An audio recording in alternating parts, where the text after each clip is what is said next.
I feel like every time I feel inspired to make a video, a big part of my problem is that I'm like not ready. And I get ashamed about how I look, that I should be like more put together. Like I have to have like, I don't know, my space clean and like my face done and outfit and all this kind of stuff. And a lot of times, so I'm a big morning person. A lot of times I'm like called to most of like my inspiration. The words come a lot more naturally to me first thing in the morning. And I look like this first thing in the morning. And I try to get ready and then make the videos. And by the time I get ready, the authenticity, that inspiration, that stuff that just like starts to flow is gone. Partially because I know that I've spent time worrying about what I look like versus just doing it. And the video today, I guess what I'm feeling the most called to about is my perfectionism. And so perfectionism for me isn't just, it is a lot of like I have to have it ABC, it has to look this type of way. I can't just put shit out there. And I kind of do. I've gotten better at that. But the more authentic that I want to live is that, if you can't tell, like, I've been watching Doechii, and she talks a lot about being a shameless creative. And my shame when it comes to putting stuff out there isn't necessarily like in my words. I've always felt really empowered by my speech, and I talk about shit in ways that I know that probably isn't the most like tactful. It's pretty raw sometimes. But for me, I've wrote this down 100 times about what I want to do to just be more like authentic as a creative, and a lot of it has to do with I like attention, okay?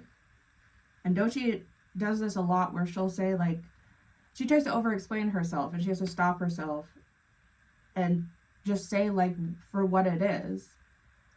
I like being seen. And I've always felt this like, that's your abuse or your trauma or whatever, you wanting external validation. And you need to work on that so that desire goes away. And I'm gonna like do my makeup just a little bit. Not because I need to look pretty, just because actually my first quite a few videos were me getting ready and then like talking about shit. I'm at least gonna like, yeah.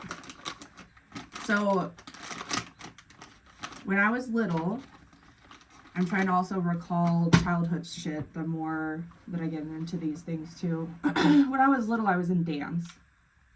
And I remember, this is before social media, this was before, you know, people were chronically online. Like my mom recorded my recitals on like a video camera, okay? I loved dressing up. I loved when my mom did my makeup. I loved when I got to go on stage. I loved wearing my sparkly leotards, and I loved performing. I always enjoyed being in the spotlight of sorts. I was a kind of eccentric kid. Now that I'm older, a lot of it I can see is probably related to like some ADHD, autism stuff. I never had a lot of worries about what I was wearing or what I was doing. I actually enjoyed when I had some weirdness to me, and then it like people would, it seemed I drew people in with that. And the older I got, like teenager wise, you know, I was that MySpace girly. I loved taking selfies.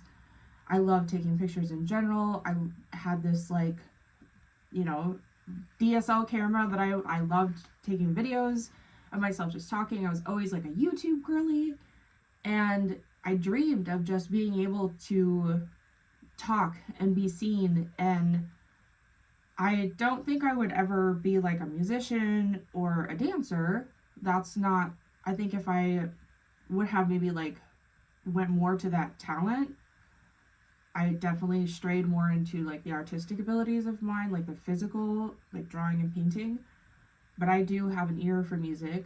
I wouldn't say I can dance, but I understand rhythms and beats and counts and things like that. And I can hear a lot of these things in music. And music's always been a huge part of my life. But when I thought about, how could you ever be maybe in this like public light, I'm like, as an artist, you don't just get to, I don't know, be on TV and stuff, even though I have been on TV twice on the news. And I remember being younger and going through all these things, and then even considering like actress. I was like, I don't know, I just really, really, really enjoyed attention. And I definitely was a negative attention seeker when I was a child, because my home was horrible, and the only way that I ever seemed to get like attention was to act out. And this was not from my mom. It was, I was kind of crying for help, basically, that my home life was bad, so I just did stupid shit as a teenager to like get someone to notice that I was struggling. Really, deep down, all I wanted, was to be seen. And now that I'm like getting older and I am getting more seen for my art and stuff, and I do like to take pictures of myself, and I do like to talk on camera, and I started off a big part of my like creative adventures, so to speak. I started as a model. It was very like amateurs, just local photographers in my area that wanted trade for photos kind of stuff. And I love being behind the camera, and I love being in front of the camera. Then there's nothing wrong with being in front of the camera. Like, a lot of people, it feels like, have shamed me for that and called me vain, or like must be nice to be so confident, or a lot of these like kind of backhanded things, like I wish I could be as confident as you and stuff. And I guess for me, it's like everybody has that in them. I just have more like of a desire to do it and less of a shame about it, but it's still there because of what other people have verbalized to me about it being vain and like conceited and narcissistic and stuff. And I love when she talks too, because like she's had people tell her, tells a story about how she posted like her first video or music video, and it was like one of her first times ever sharing her music in general. She'd been making music, she finally put it out there, and someone like retweeted the video and was like, this shit is so corny, and it ate at her. And we have this thing where we tell ourselves like we shouldn't care. It's natural to care, at least in the beginning, until you work through the process of not giving a fuck. And for me, I'm in that like stage where I'm like, I'm like literally not even doing anything with my makeup. See, this is what I'm talking about, is like it comes naturally to me. If I'm gonna start focusing over here like on my makeup, I'm just gonna lose it. So this is barefaced me. If you haven't seen it before, this is what it is. And I feel like I'm to the point where, yes, I'm an artist, yes, I'm a creative, I am also like a multi-passionate. I have a lot of things that I love. I love photography, I love modeling, I love yapping, I love YouTube. Like, I love the idea of being an influencer. And I feel like when I say that, it's like the thing outside society has attached to like influencer that I don't like. Like, I love everything about the idea of being one. It's that shame from other outside sources or whatever that have, been like, oh, that's not a real career. Oh, you're just conceited if you want to do that. Like, what makes you think that this is a career path or whatever? Okay, well, I've been a yapper since an early age. I've been a YouTube girly since an early age. I love social media, and I've always like shamed myself because, like, spiritually, you know, I tell myself that people shouldn't be chronically online. The way that I use the internet is actually relatively healthy. I don't check my likes. I don't delete posts if they don't get enough likes. What is enough likes? Like, I'm not constantly worried about who's following me, who unfollowed me. Like, I post my shit and I'm like, it's up. Like, you like it or you don't. And I already know that on the outside perspective, I am a lot, like, online a lot. Like, I'm constantly posting, I'm constantly sharing. People have said that I talk too much on social media, etc. And it used to really bother me. I don't know. So she talks about, she's doing the artist way, which I want to get the book really bad. I have it for reserve at Barnes & Noble, but $20 right now. I just need to use that probably on gas. But she talks about, there's a part where they ask you, like, to define your monsters. And monsters as in people or experiences that have made you hesitate or doubt. Put these, like, second negative voices in your head. For whatever reason, I had one that I've heard it a few times, but a coworker of mine, a man, of course, added me on Facebook. And I used to be quite a train wreck on Facebook, don't get me wrong. I've always just I share everything. Like, I'm just someone who made to be an influencer in a way because I'm like, I feel sad today, here's why. Like, I want to talk about my day and my thoughts. I have so much going through my brain all the fucking time. I want to get it out. And he had said, I don't remember the exact words, but do you keep anything to yourself? You post everything online. And there's so much that I don't post online, actually, which is crazy. Like, I've never gone into the details of my abuse. Like, I talk about being in foster care, I talk about having an abusive childhood, but no one knows the details. Like, am I just not supposed to mention a literal fact about my life? And she talks about that too, where she at one point writes a song and it had something mentioning how her father was absent. And one of her family members was like, you should feel shame, you should feel bad that you're speaking on this. Well, it's facts, okay? Her dad was absent. Like, she's not the bad person, he is.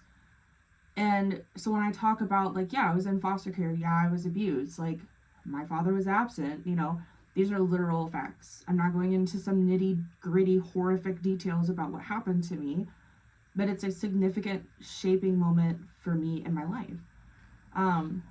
So when he said that, and it's not the first time, I've had recently someone say that I needed refinement in my social media presence. I'm over having any sense of, like, any outside influence tell me how I need to present myself. And I turned 30 this year, and my big mission, I suppose, this year as a lesson is, like, I'm authentic, don't get me wrong. Like, I don't give a fuck if I have pink hair, if I'm, like, being loud in public, like, if I do share certain things online. But I feel like there's a level of, how do I word it?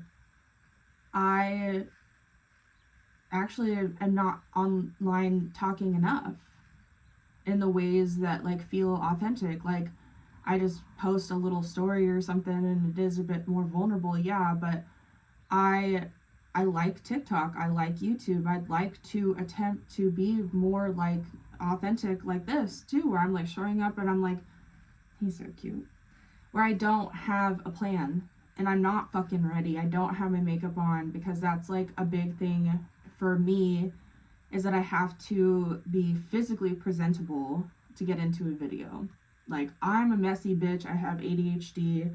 There's makeup on the ground right now. Like, my bed's not made. Like, I had to, like, clear off a couple cups from my TV stand, shit like that, where it's like, okay, just fucking deal. Like, it's okay to just record. Like, if anybody's like, oh, she's this, she's that, it's, Doechii talks about in the beginning, it feels really difficult because those things will, like, they ate at her.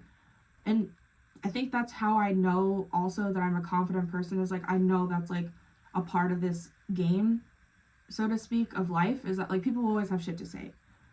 And our lives are very short, and if we live them concerned about what everybody else is going to say, how they're going to perceive us, like especially as a late diagnosed autistic, perceiving is a big thing. And I'm always like constantly, I think my thing when I talk about like I want to be more authentic is I don't want to have to try to control the narrative so much, if that makes sense. Where yes, I'm very vulnerable, but I always kind of present it in a way where it's like digestible for the average person, so to speak.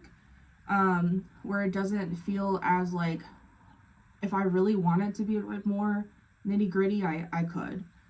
And I kind of do. So it's probably going to get less refined. I'm going to give less of a fuck. And I just want to be more authentic with, yeah, like how I present myself as this, like, yes, I'm more sharing some things that are a bit more raw and vulnerable, but here, like, let me give it in little doses so you can consume it in a palatable manner. Nope, choke. If you can't digest me, choke. And I feel inspired to, yeah, just like be more. I'm a people pleaser, and I've realized that like that's not kindness. That's my trauma response. So if I'm constantly worried about how other people's emotions are in response to my shit, if I say something that could be considered offensive, not in like a PC way, but it's like, I don't like that you did that, or like they say something to me and I'm like, you're actually an idiot, I don't value your opinion, all of a sudden I'm a bitch. And I'm tired of pretending that I can't be a bitch sometimes, and then bitch in the most like endearing way where I'm like, I don't like you, I don't care about your opinion. And I want to embody less, yeah, just like trying to make it so I'm a palpable person for as many people as possible, especially if this is like a goal of mine, to be able to like reach to broader audiences, be more online in a way that I want to present, which is authentic and raw. Then yeah, I'm gonna have to deal with the fact that like probably half of my audience, so to speak, is just going to want to consume it for like their weird fucking nosy, insecure, jealous, you know what I mean. So they're gonna have some shit to say.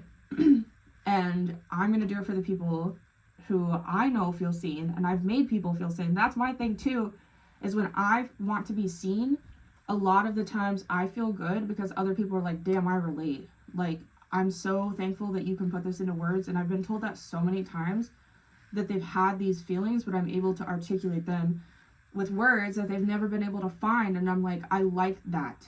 I love that. Like, I am articulate, I have a high vocabulary, I'm introspective, and you know, all these things that like are a blessing, like it's a skill.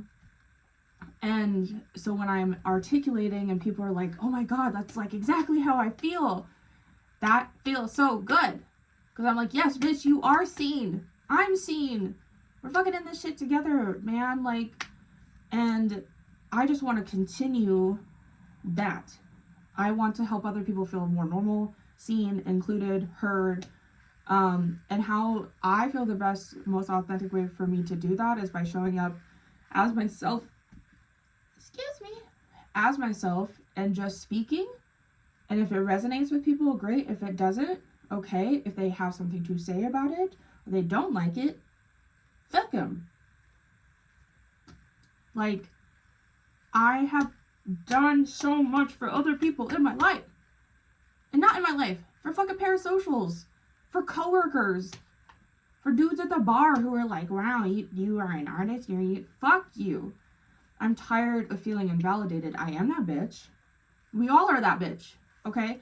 That's a big thing too that she talks about, and I've always believed also. I had a therapist once say there's no difference between you and Oprah Winfrey, me and Steve Jobs, etc. Those are examples of, you know, never mind. That's what he said. They're not good people. But point stands. No difference between me and Doechii. No difference between you and Kendrick Lamar. But there's just like, it's in all of us, okay? The difference is she's tapping in. She's tapped in. Look at what she's done. It's like inherent to humanity to be great, to humans to be creative. It's, are you going to do something about it? Are you going to find out who you are and be true to it? And so that's what I'm gonna do. And I'm gonna do it barefaced. And I'm gonna do it tired. I'm gonna do it ugly. Ugly. I mean, like subjective, but like I'm gonna do it in my states where I'm like not feeling my best. And I'm excited. I just don't want to be like this. You have to be packaged and perfect. Blah blah blah. Here's me presented as this. Like I'm gonna make sure I hide my self-harm scars and I have my acne's not out. Blah. We're done with that. So I invite you to join me. If you've already subscribed, thank you. If you've been here since like, I think one of my first videos like 7 years ago or some shit. If you're not subscribed, I would love if you did. And I'm hoping to just, continue to put shit out there, whatever that looks like. And that's the point of this, is like, I don't need it to look anyway. Have a plan, so never know what you're gonna get. But love you guys.